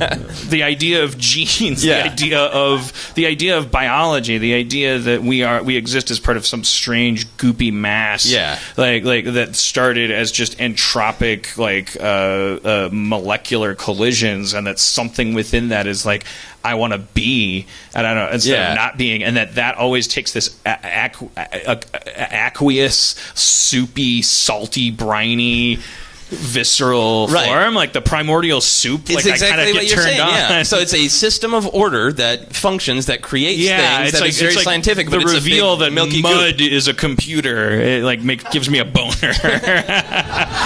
A mind boner, right? I'm saying, like, I really did when I was a kid. The thing is, like, when you're that age, you're getting boners in geometry too. Like, but I did feel like I was especially like titillated by all this talk of like the teacher would just go around the room and he'd go like, so if you have curly hair and then you reproduce with someone that has straight hair, what are the, and he'd do like the 4 quad, the Gregor Mendel like chart. I would find myself like going like, I don't know, curly hair and straight hair getting together, and I don't know. I just like I can't like I could. I was just like the idea of anything like just biology, just like fucking like it just like always turned me on. Right, but it's not just random substances getting together. It's substance to create order. Yes. So it's not just like, I'm going to take this mustard and I'm going to mix it with honey and wipe it around. You're just like, that's not interesting. No, that's Weird Al Yankovic. You're exactly right. It's the biolipid. It's what do you call the lipid biolayer or whatever. That's the membranes. It's a science thing. It's like all these like descriptions of how this shit works and how it is trying to accomplish something, but it's like goopy and like So you are obsessed with a primordial ooze that creates structure. And pantyhose. But that goes to like imprisonment and things too. In pantyhose fetishism, there's like a thing called encasement, which is like, that's people who are so into pantyhose like nylon that they'll just like encase their whole bodies. So there's like sites that are just like, it's called encasement as a fetish. So it's like head to toe. Okay. Like, and you can easily do it with basically 2 pairs of pantyhose or 3. Like you take one pair, pull it up to midsection. Another pair, you put your arms instead of your legs in and put your head through the crotch, and then take a 3rd pair, put it on your head. Now you're encased. No, I haven't tried it. But we had sounded like an infomercial. And now you're encased. It's just that easy. You can do it 5 minutes a day. It costs less than a cup of coffee. Sometimes you can just find them in bushes too. Remember when Adam Goldberg's roommate was on the show years ago before we went on the tour? Yeah. Adam Goldberg had a young lady, was his roommate. She came on and she was. It sounded like she was a little bit into encasement a little bit. She was like skin tight spandex. Like it was like. Anyways, but wait, I forgot what I was saying. Oh, but it's like, biology reminds me of that. Like, it's like this fucking zoomanity, like fucking like pushing your like hands against a membrane or something. Yeah. I don't know if it's like, I can't figure out if for me it's like it's this idea of like cocoon or like does it have something to do with like I want to airbrush all of humanity. I can't tell if I love or hate order. Yeah, that makes sense to me because you want to, when you get fascinated with structures of order, it's always in some sort of messy, sloppy way, like at least aesthetically. Does that make sense? Yes. Because I'm not an engineer. I'm not an architect. I don't go, I love systems. I'm going to think about traffic all day. Yeah. I'm like, I'm interested in human shit, and the fact that when you poop it out, it goes into a network of tubes underneath us. I want to talk about that, or ants, which we try to spray to keep out of our house, and the fact that they exist as an older species with a much more systematized way of thinking and emergent super behaviors. Organized, that it has something to do with the causticity of most of the shit that we think is a system is bullshit. It's like a outgrowth that is actually what we think is order is actually chaos. It's a cancerous tumor growing on proper order. Proper order is God's order, which is mud and blood and cum and shit. It's organic and beautiful. Dan, do you think it's possible that there's people listening to this who are no longer listening? Watch how delicately I shoehorn our ad into this. Do you think it's possible to be obsessed with Rick and Morty and video games at the same time? I think if you like. I think Rick and Morty definitely indulges because Rick is he's a sociopathic, anarchistic, crazy genius who definitely doesn't want to be told what to do, and yet he's able to make robots and clones, and he's able to subvert biology and technology to get whatever he wants done, and all he wants is to be left alone, and puke green shit out of his mouth, and he still drinks out of a flask. So there's definitely an embrace there of what is the role of order versus chaos.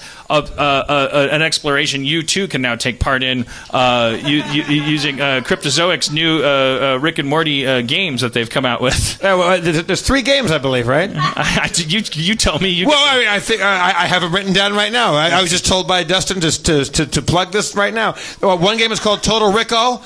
There's you can play Mr. Meeseek's Box of Fun Dice and Dare's game. Oh.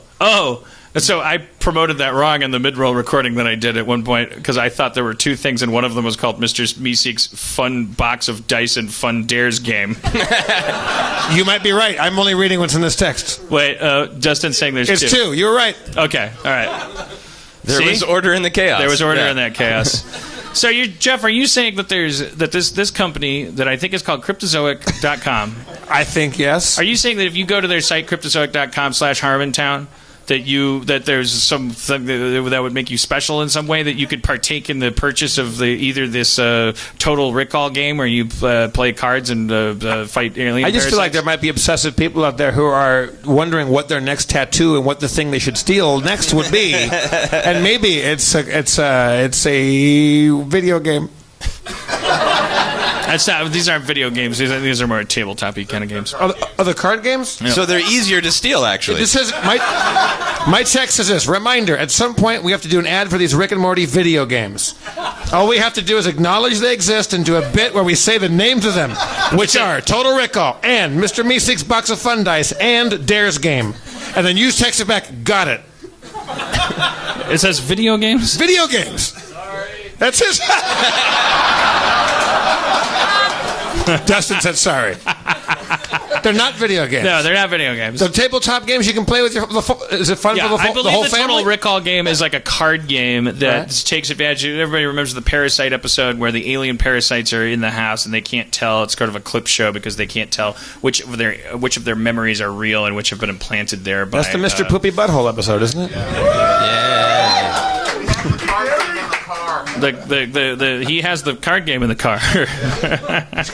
You knew that I was full of shit when I said video games. And then the other thing is it's like a $40 Mr. Meeseek's box that has a functioning button. It's $35 for you, though, if you go to cryptozoic.com/Harmontown and use the promo code Harmontown or something like that. Also, MeUndies. Okay, so back to you, Joseph. Yeah, well, so MeUndies. So they're... Now, wait a minute. Don't bring your integrated marketing into my show. How dare you? Oh, wait, we're part of the same network. Yes, MeUndies. Yeah, MeUndies. Oh. They're very, very silky, smooth, soft. Twice as soft as cotton. Yeah. Dan, have you ever felt... We can be honest. Have you felt MeUndies? Did they get into the realm of the sheer pantyhose fetish for you? They do it close enough for me without me feeling all the way like I'm cheating. Cheating on pantyhose? Cheating on like wearing underwear, like I don't like if I just wore I don't like cheating like oh wait, I'm not wearing actual underwear. I'm like I have a secret. Right. Which is fine. Again, like don't let my quest for an identity like trample in your rose garden. If you're wearing panties right now and that's like fantastic. Like if I would encourage you to feel better about that. I have a shame problem. I'm saying like MeUndies is like so like. It's twice as soft. Do we really have to do it in MeUndies? No, we don't. No, I was. But well, this one's on the house because honestly, no, we charge him for this one too. No, MeUndies are like they're like when you touch them for real. Yeah, they're like, really soft. Twice like as soft as cotton is a good soft. descriptor. It's not hokum, and yeah, when you put them on the dude side of the fence, the heteronormatively dude side of the fence, it does feel it's just this side of the Joe Rogan threshold between self-indulgence and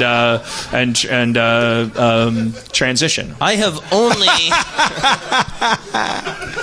only touched the MeUndies samples that I got to my face, and then I was disturbed by how soft they were. Like that's too soft for underwear. Your first instinct was to touch them to your face? I like that. It was in a public place, so it seemed the best way to sort of assess the claims of MeUndies that they were so incredibly soft. What is it? Can we? Is there a female in the audience that is like sort of open to and sort of a just like a coffee, no, like I'm trying to figure out how to phrase it. Just like somebody who has an appreciation for like finds value in their life for like the kind of the frilliness of traditional female garments. I don't know how to describe that. Like somebody that's like oh yeah, I like putting on like frilly like corsets and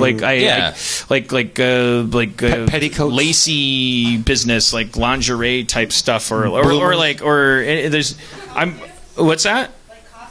I mean, no, like undergarments, but like with the full frilly fashion, like kind of like I guess no, yeah. Thank you for making me clarify because I think it'd be more important to hear from somebody who's making it part of their day-to-day life, like your actual like outerwear, like that you're actually like you're wearing it. Because the question I want to ask is how much of it is for you and how much of it is for other people, and I know that's not a difficult. I know that's a weird question to have to answer, and it's not definitive. But that's why I was just curious about having that. For yourself, I think. Is the person saying that willing to just come up and be a character for a second, or a person? Okay. Hello. What's your name? Hello. Hello. Zoe. Hello, Zoe. Welcome, Zoe, to the stage. Yeah, have a seat. Thank you so much. Thank you. Appreciate you because I know, especially these are times when this is a little bit of a there's a little minefield we could go into here. You could not for me, honestly, like you could end up. I guess. It's because people tend to like, oh, she's an ambassador, and that's not how we feel and all this stuff. So I will stress going forward. Sorry if you're just an individual. You're not representing anybody in particular. Yes, sir, that's We're correct. hearing from one person. So like, what? Yeah, how answer the? Well, you heard what I was talking about. So like. I don't know. For me, like a big thing is definitely like personal comfortability, and I know like everybody dresses. I think mostly for themselves. I think mostly when people get ready in the morning, they dress for themselves and they dress for how they want to feel about themselves. Contrary to the popular belief that everybody kind of dresses for how they want to be perceived. I think some people do, but a lot of people dress for like how they want to feel. Yeah, I'm never sure what I'm doing or where you draw that line. I mean, we're like chimpanzees, so we're like, what are we doing when we're like clothing ourselves? I don't really know. Like I open my closet and I go, okay, so there are thoughts that go through my head where I'm like, that have to do with other people, that have to do with other people's perceptions. Right. No, I don't know. Personally, like I definitely got to a time where I was like, because I like to dress for other people to a certain extent, and then I got to a time where I was like, fuck it. You know, like, I'm going to dress for me. Are we talking about undergarments in particular? Yeah, in particular. So, like... So are you wearing something exotic underneath right now? Not on top. I like, made the choice. I was like, how much of my boobs do I want to show today? So I wore, like, a regular bra, like a normal person. But I have gotten kind of into a thing of, like, I don't know, bralettes have gotten super popular. I know most of the girls... Bralettes? They're like bras with no support. And they're just... I know most of the ladies here know them. They're mostly, like... lace or like a really really thin material, and they've gotten freakishly popular. I'm an advocate already. Yeah. They're great. They're mostly like they're mostly sheer lace, and they're so incredibly comfortable. You don't have to deal with like the underwire or the clasps of regular bras. So they're not giving you the whole lift and separate action. They're just there to kind of what? Just to feel good and like keep the nipples in line. keep that. Just kind of yeah.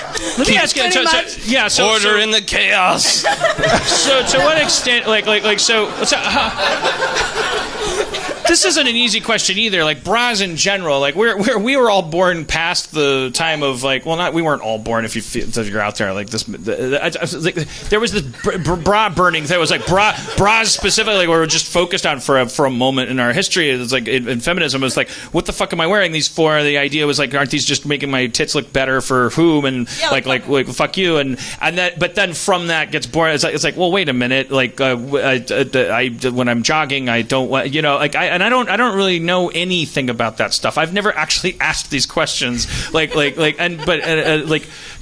the under? You said that you talked about the underwire and the so bras have like a metal wire underneath them. Like we know how. Yeah. Yes. Bras yeah, but I'm saying because you said these bralettes. The difference is one of the differences is lack of support, and the word support kind of for me needs to be clarified because support could either mean comfort for the individual or cosmetic support. So like support so your boobs look perkier is essentially because boobs just aren't. But bralettes have less of that. Yeah, so they're mostly like elastic or like lace, or there's no like. But it's just keeping you from being super nipply underneath whatever else you're wearing. Right, so it's like underwear, like kind of like for your boobs, like as you would expect. Yes. Okay. And it's all just about the perspective of comfort. And they're a lot of them are like super lacy and like you're supposed to kind of show them off, so you'll wear something that's like more see-through or strappier, like. All right. Now let's talk about, if I can be indelicate, let's talk about down like below the waist. Like do you wear like fancy things like garters, stockings? Fuck yeah. Fuck yeah. No, like garters, thigh highs, stockings. I grew up with like pantyhose or tights that you wear all the way to your waist, which are fucking weird. Yeah. I'm not a huge fan of them. I definitely like thigh highs and like garters more, which are less acceptable. Are you so into like you'd probably wear that? What? Oh, because did I make the sound like? I did like a cousin of the sound because I'm not actually. I was like, all right. Better than nothing. 4 days of Thanksgiving, which that was disturbing, by the way. Now, are you so into Zoe? Right? Yes. Sir. Are you so into wearing like stockings and thigh highs and garter belts and things like that you would wear them under jeans, or only when you're wearing like a dress or something like that? Dresses and skirts mostly, just because they're like hard to maneuver under jeans. Yeah. So dresses and skirts mostly. Gotcha. But when you're wearing that's more visible. That's partly for you and partly for the public. See, that's where it kind of gets sketchy because I like to wear them for me. Like I'm more comfortable. Like I like them. I think they're fun. I feel more comfortable in them, and I don't like to wear them if I know they're going to show. See, right now I'm only wearing underwear made completely of squirrels. Easy, Joseph. No. Easy, Joseph. Zoe.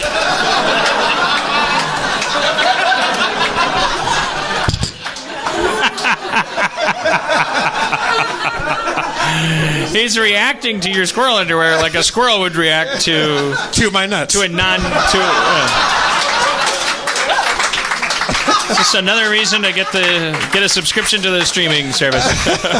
Zoe, I know this again not an easy question to answer, and again Zoe is not up here representing anybody, so like she's she's going to answer personally. When as far as outward, and for those audio only, Zoe is not. She's unmistakably feminine. She's wearing jeans and a sweater, and she's like this question could. We have no idea. We have a neutral, I think, person. Like when you're getting dressed in the morning, like are you like do you have any idea? Like how first of all, the first question is how much is it for other people? How much is it for you? And then the second question is how much of those other people are men if you're heterosexual or then we need a different term. Like how many of those other people are people that I want to fuck? Yeah, okay. Perfect. She said people that I want to fuck. So, yeah, whatever the word for that is. Because I'm 43, so I'm like, potential suitors? I don't know. I don't know what the term would be. Many different callers. I'm like Jane Austen. But yeah. So you got so answer that in any order, in any manner, and feel free to have your answer be a mess and just you individually. Will probably be a mess. Okay, so like for me, I will go to sleep by myself at night and I will wear lingerie just because I like it. It's 98% for me, I would say. Mm-hmm. I would say, like, I got to a point, sorry, babe. My boyfriend isn't particularly into all the, like, lacy frilly stuff, so it's definitely all for me. Like, it got to a point where I was like, all right, fuck you, I'll buy it for myself. Is this something you would do by yourself, though? Like, if you weren't actively dating, you would wear lingerie to bed? Yeah, fuck yeah. And it's partially aesthetic, right? It's not just the comfort. It's just like I like the design. I like the way that I look. the way it's fun. It's comfortable. Like depending on what you buy or what you wear. But like, yeah. Cool. I feel I can't tell if this like in like 1993 this was like a fun cute thing for a guy to say, but now I don't know if it's just one of those pig-headed perpetuation things to say. But I feel like if I were a woman, a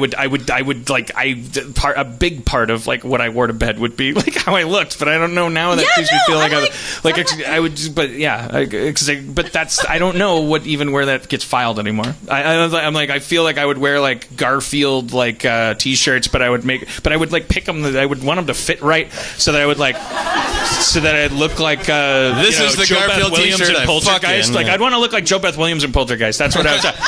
And I think I feel like I'd like roll around in the bed a little bit and then like you know.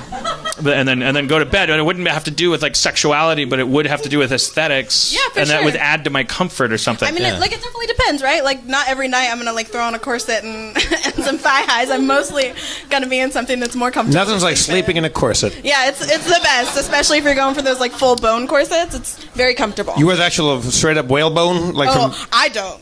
You don't? No, but I definitely have friends that have like done the full like bone corsets that are gonna break your ribs if you. Yeah. But my head gets flushed with all of these crazy like questions, because the other thing also is like it's not a straight gender dichotomy either, even if there was one there, because then part of the swirling irony of the gender dichotomy would be, there's like an indoctrination of the whole visual thing, and it's like the big thing would be like, okay, if you were a dude that was ripped, if I was Vin Diesel, like do I then wear a dude equivalent of a Garfield shirt like that goes to mid thigh? Like what does he wear to bed? And is it all for comfort, or is it all? Does he go like, I like the way I look, and it helps me dream better, you know? I mean, what do you wear to bed? Like, I try to sleep as little as possible, because I worry that someone will take control of my life while I'm off guard.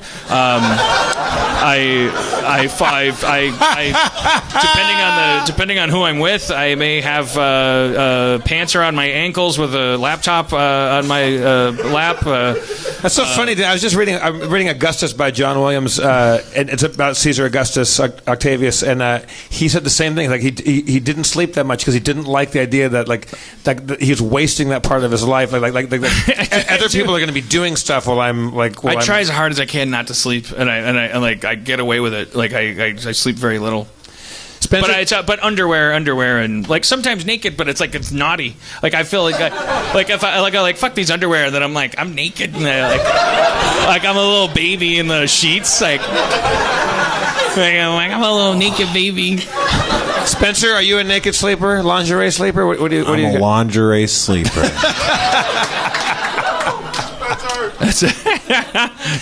Do you care for the frilly garments on a lady, or do you care about that? No, I don't care about anything. Spencer's in a bad place, I think. Well, he's in the worst place because we can't see him when he's at a table. Why? Since we stopped playing D&D, what's the point of him having a table? By the way, why doesn't he just sit up here like I could flip it if I get mad enough. All right. He seemed a little sleepy and like I don't want to say anything that has a value judgment on it. Yeah. It's like you were sleepy. You said you were sleepy in the green room. Oh, I said it. He's going to flip this table. We have to put more interesting things on the table so when you flip it, there's like a debris field. It's definitely one of those nights. There's nights where I forget about Spencer, and that's why he doesn't get to say a lot in the show. And then there's tonight. I was like, I think Spencer needs some space emotionally, because I feel like they're. Well, mostly it's just like I don't have anything to contribute. Like, for instance, I don't care about pantyhose and I don't care about lingerie. So what am I gonna? Where do you come in on coconuts? I mean, exactly. They're the most mundane thing on the planet. I'd never thought twice about a coconut. They could fucking kill you, bro. Yeah. They could look up coconut deaths right here in Hollywood. You know that more people die of coconut deaths than ISIS? Than ISIS. Yeah. And 58% of all ISIS deaths are coconut related. Yeah. Yeah. That's what they don't want you to know at Big Coconut. All right, Zoe, but okay. So sometimes you you will sleep in something that is not necessarily designed for functional comfort, but there's a blurring of the line where it's like, I look good, and that makes me feel good, and that like I want to wear that to bed, and it's not even like self-sexual. It's not like you're like masturbating because you're like, oh, I look so good in this lingerie, I'm going to masturbate and then fall asleep. It's just like I feel comfortable because I feel feminine. And so that right there answers like a big part of my question, which is like because if you were in the morning, then if you were picking your outfit and you were to wear something that had an alluring like vibe to it, a tactile vibe, or it could very well be then like it's obviously if you could do it in bed for yourself and have it be detached completely from other people's perception, then clearly like there's no question that like sometimes you just want to feel like a certain way, and that I don't know. We're monkeys, so we don't know. We can't detach ourselves from other people's Zoe, perception. like you're more maybe like a little more closer to how I am. Like I like dressing up. I like the feeling of putting a suit on. I like the action of tying a tie. Like I also with lingerie. There's a lot of the fun's got to be fastening a garter, like to a stocking, right? Right. Like right. that's just like that feels right. I mean, honestly, in the mornings, like I will like shower, put my undergarments on, and then take my hour to get ready before I get dressed. Like it's something where it's like it's fun for me to dress up, even if it's underneath what I'm wearing, and like I know what I'm wearing throughout the day, even if other people don't. Like it's really not about them. Right. You know I love picking up stuff from the dry cleaners, just walking out with a bunch of new shit ready to rock, like, and then you see it and it's in the closet and there's a bag on it, and you take it out of the bag and like I want to put this fucking suit on. Have you ever stolen someone else's suit? If I found anybody my size, I fucking would. I mean, I used to steal clothes a long time ago, but that was back when I was just a shoplifter and I didn't have any style at all. Like I didn't even know what my style would have been. But I don't think I'm a thief anymore. But let's just say I went into somebody's like if I woke up, like, you know, Alibaba Bunny when Bugs Bunny and Daffy Duck tunnel up into like Aladdin's like treasure they cave. took a wrong turn at Albuquerque. Yeah, exactly. And they're like for me, it wouldn't be gold and the piles of jewels. It would just be like a bunch of Vivienne Westwood suits everywhere. And then I would steal everything. I have dreams. I obsess. Like my general dream at night is a mild anxiety dream about what am I going to pack, what clothes do I have, like what am I bringing. Yeah. Like it's like I'm a little late for the plane or the train or the tour bus or whatever, and it's like, oh no, I don't have the tie clips. Where the fuck are the tie clips? And like it's a mild anxiety dream that permeates like almost like half of my dream state, and it's all sartorial. It's all just clothing shit. So do you guys? So Zoe, let's draw a line between Zoe/Jeff and me/Spencer, who I lay in bed in whatever I was wearing when I fell into bed, and when Spencer texts me, it means I'm 5 minutes late for work, and I have 5 minutes to get ready, so I can only be 15 minutes late for work, and like that, and I almost like create scenarios where I taking a shower and caring about what I wear is off the table. I wonder like. Oh no! For me, it's obsession. Like, I set 5 alarms, so I've got all that time to get that. I wonder if I'm doing that because, well, here's what I'm wondering. I'm wondering if the difference between people who take pleasure in caring about their clothes and people who don't is a matter of experience. Like, it's like, well, if you tried it, you'd love it. If you could just, like in the 80s movies, it's like the bookish girl's got her glasses on and she's never tried looking like Molly Ringwald, but if she just, and then, you're so insecure, and that's why it's like that became for us, I think, moving forward from there, was like, well, that's a symbol of oppression, like the idea that we want to be pretty and that like we just crave. But now it's 2016 and it's like, okay, open pool table and fucking Donald Trump's running for president, so let's all just figure out who we are. And in light of that, is clothes people, like, if I got a taste of what it felt like to care about clothes, would I get slowly sucked in? No, it's not part of your essence. It's not really. I don't think so either. It never has been. It never would be. I got married. I cared about clothes a lot that day, and I suffered through every minute of it. It's like it's always going to be for me. It's like going to church or something. Like okay, and then I got to put this on, and I can look in the mirror at the end of the day and go, oh yeah, I guess I can see how people would prefer that. But it's like, and that's also why it took 3 hours instead of 20 minutes. Right. And I kind of, I don't know. Like, for me, like, at the end of the day, like I said before, it's just kind of like, fuck them. Like, it's what's up to you. I definitely don't think that, like, I don't know. It's like, you like putting on suits for you. Yeah. Right? You like how you look in suits. This feels like pajamas to me. And pajamas are like little suits. They got little lapels. Pajamas got pockets. What am I going to put in that pocket? Do you have I got pajamas with a suit breast pocket. In there. Like, I'm not gonna put anything in there. I'm not putting business cards in my pajamas. that's why I feel. See, I love pajamas. I went through a phase when I was working in community. I had a little bit of a nervous breakdown, and I started just coming to work in my pajamas. I think I was just trying to get fired because I was just like, well, if you guys are telling me to stop caring about the show, I'll just come in my pajamas, and that'll look like I'm relaxed while I'm fucking trying to edit the show right. And so I was just like wearing pajamas. And they're like, you wearing pajamas? I'm like, yeah, I'm a pajampian. Like I coined the phrase. I coined it, and I got fired. just for that play on words. I think also because I was insane. But like it's like the idea of comfort. Like if it was like oh, these are silk, or like if everyone just wore pajamas. I don't know. Yeah. I could see there's a Venn diagram where all of us are like going like oh yeah, that's great. I love those Vivienne Westwood pajamas because when you go like this, they don't rip, and they also feel good when you're sleeping, but they look good across a room. I was like, I like when I was in London doing some shows. There was a Vivienne Westwood store, and thank God there was like a sale going on because it's really expensive, and there was these great, tall, like rail thin gay guys that work there, and they're just like they're wearing outfits I could never wear because they're way too flashy, but they look awesome in it. And like going in there and trying stuff on, and like that, that's me being the what a girl wants, like that's my montage. What a squirrel wants. What a squirrel wants. God damn it!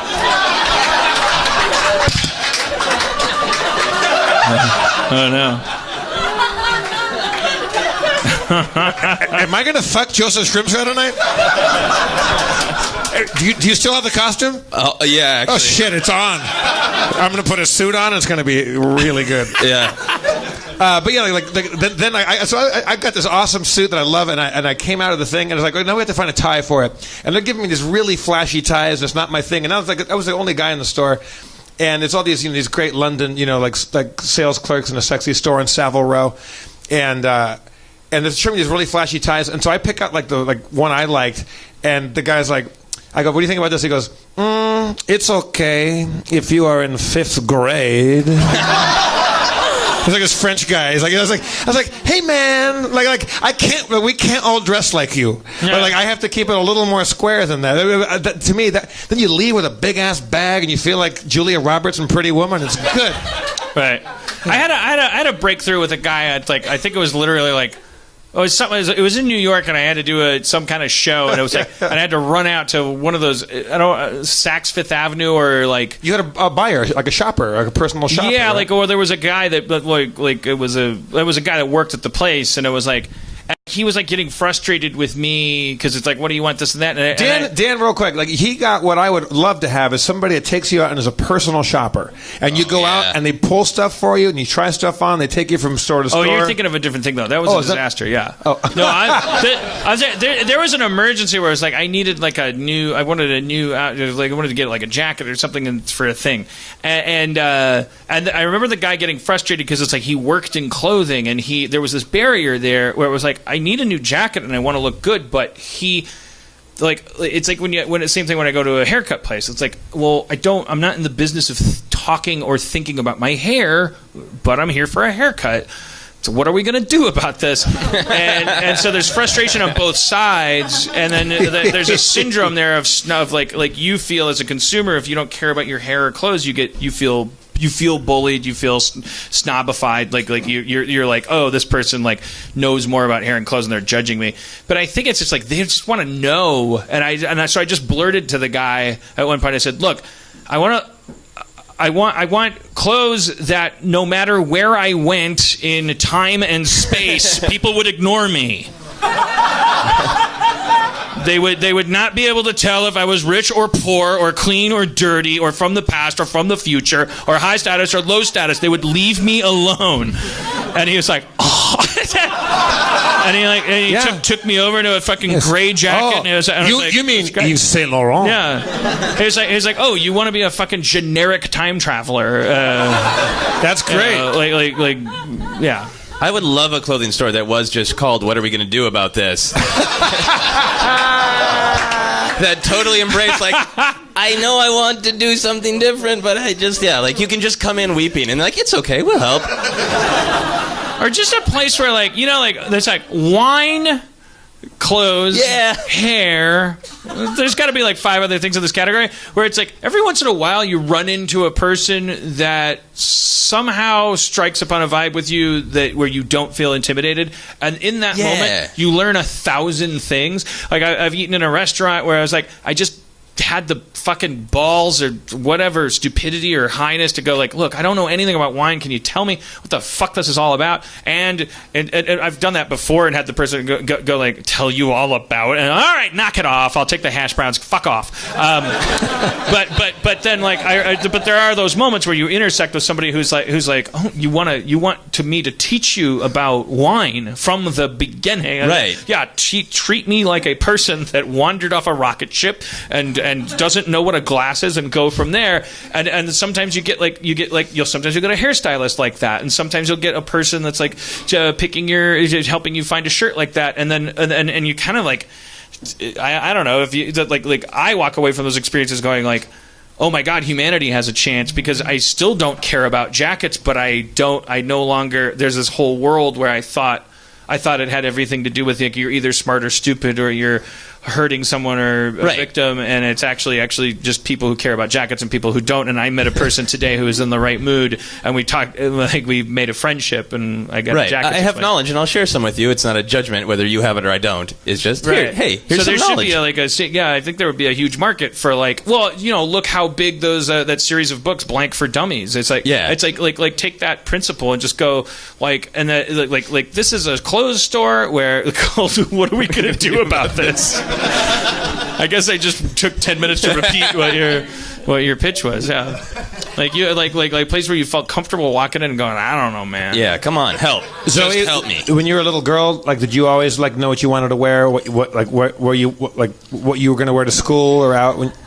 Yeah, I was a little bit out of it growing up. So I had like my phases, but every phase I knew exactly what I wanted to wear and like how I wanted to look and how I felt comfortable. I actually on the drive up here today, I'm from Orange. We had a conversation about my hair because your hair's badass, by the way. Thank you. Thanks. We had a conversation because I want to nestle inside of your hair. You know what? After, I'll give you the opportunity. All right. We'll be good. Joseph and I are going to get into like a squirrel. It does. It is like a nest. It is. It's like a nest. So we'll take that time. But about how I went through like a large period of time where I was like just red hair, and I was like fire engine bright red hair, and I was like, this is me, and I like attached myself to that, and that was like what I was just most comfortable with, and like how, like I knew that was me, and that was like a mistake. And I had another 2 years where I still had the bright red hair, but I also had a mohawk, and so it was like, but I was like, this is fucking me. Like Do you have any idea why? What signal you got that made you go on the red kick? No. I do know that one day... Dan just heard redhead, and now he's going on this. No, what I heard was like a common cry of somebody who's just like, I have a history of like, I would just pick random shit as I was growing up, and I would go like, well, I gotta have something. I straight up had like a mohawk, and like you guys see I have real curly hair. And so I just buzzed the sides of my head and just had like a weird-ass curly mohawk for 2 years. And it happened because my friend one day was like, I'd like to shave my head. And I was like, that's a good idea. I went home and I was like, hey, Mom, break out the clippers. And she was like, all right, let's do it. And so I showed How tall was the mohawk? I mean, it grew. Like, my hair was about this. Like, at its height, like how high was the mohawk off your head? Well, it got to a point where I couldn't wear it like straight up anymore because I wasn't like gelling it up. I was just letting it do whatever, so I would braid it back. I got you. So it'd just be like one braid down the center of my head. Dig it. Which, yeah, very very odd. It never got like super high, and when it got, I had bangs too, so it was like a pompadour above the mohawk. Yeah, whatever you're thinking, that's what it looked like. It was awful. So then this all leads inexorably to like did you have an epiphany at any point of like, I don't know, were you pursuing things the wrong way when you were going from this to this to this to this, like Don Cheadle in Boogie Nights? He's like, I'm a cowboy, I'm a robot, I'm a this, and he had to find his look, or did you, or are we seeing you in another phase, or did you have like a Zion that you came home to? I don't know. Like I really don't, because I think I definitely, like, my motto through high school is like, when I'm 80, I just want to look back and be like, yeah, I did that shit. And like every single thing. Would you like to see would you like to see yourself change? Because a lot of people like when look I at die, themselves. I want a montage of just all my bad hair choices at my funeral. There you go. Yeah, well, yeah. Because that's the thing that happens to all of us anyway, and like it's better to embrace that. Like too many people from my generation are like, oh, these embarrassing, like, oh, the things this was in back then. I look like the Ramones and all this stuff, and it's like, well, yeah, but you didn't know. I mean, like, and also, like, what is your hair? It doesn't matter. Right. Yeah, so it's good as, like, you're just like, I want those coffee mugs from every gift shop that is, like, every 3 years. That's right. Yeah. So I definitely, like, right now, it's just kind of, like, doing my thing. This is what's appropriate. I'm, like, a new adult, so I'm going into, like, this is what will get me okay in life without me, like, getting in trouble for my bosses. And I'm sure I've been kind of talking about reverting back to, like, the bright hair. So I have a bottle of pink dye in my bathroom right now. When you make a change, do you know? Is there a signal? Does it come from inside, or does it come from outside? Do you see something like a billboard or something and go like? Yeah, most of the time I'm like scrolling through Instagram and I'm like, that's pretty cool, and I'll just like that's how the pink bottle of dye ended up in my closet. As I saw like a black afro or a black girl with a pink afro, and I was like, oh, that's mine. That's mine next. So that's so this dude right now is you kind of walking the line of being respectable but still a little funky. Yeah, like it was, my hair's dark naturally, and so it was dark. I bleached my hair to put in the pink dye, and then I was like, nah, I dig it. Let's keep it for a while. So like it really, there's never an opportunity for there's never a point where I change and it's like really planned. It's just kind of like whatever. To make it pink, you have to get it way more light than that. Yeah. So you just got to bleach the hell out of it then. Yeah, it's going to be a process. Do you feel like it affects what you do? Like if you went pink and it was a little bit more shocking, do you feel like I would maybe do some things with pink hair that I didn't when I was not pink hair? I mean, I think maybe with some, honestly, I'm just kind of fucking crazy. So like I'll do I'll do whatever anyways. Okay. So yeah, I mean, I don't think it. Would really... you talk to Hitler about pink hair? Yeah, you know what? I might be like, dude, if you embraced yourself a little bit more, maybe dyed your hair pink. Oh man, just the mustache. Just the mustache. That's a good choice. You might be a little happier. What would Hitler have done differently with a pink mustache? Like everybody. I mean. People probably would have laughed at him a little bit more. Oh, you don't want that. Yeah. Right, don't you guys thank you for bringing that up. We're going to wrap up the show. I'd like to wrap it up with this thought. Because people keep comparing Donald Trump to Hitler, and then other people keep going, he's nothing like Hitler. Don't do that.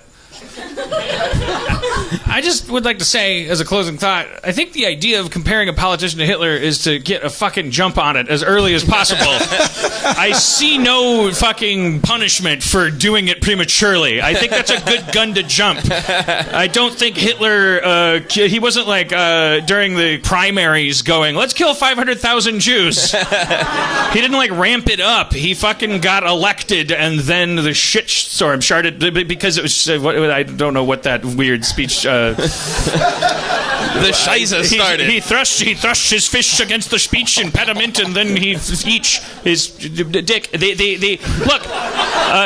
Fascism is an opportunistic infection in a country that's been destabilized economically and culturally. Like the clowns that rise up that get everybody's angry attention. They typically have funny hair and silly mannerisms. They're rodeo clowns. So it's good to yes. He's Hitler. He is exactly Hitler. He's precisely Hitler. Cliffhanger!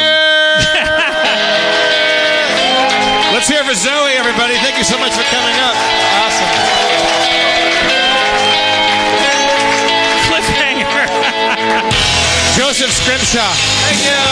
What a pleasure. Thank you so Listen much. to his Feral Audio podcast, Obsessed.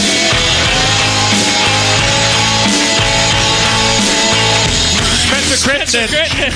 I'm Jeff Davis. Your mayor is Dan Harmon.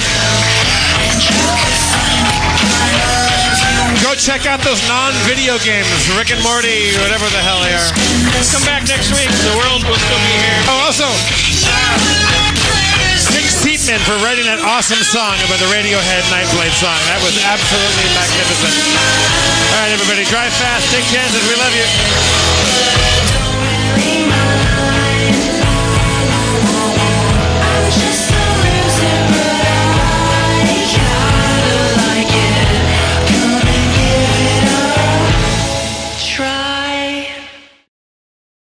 You get any of that? It's a good show. Feral Audio.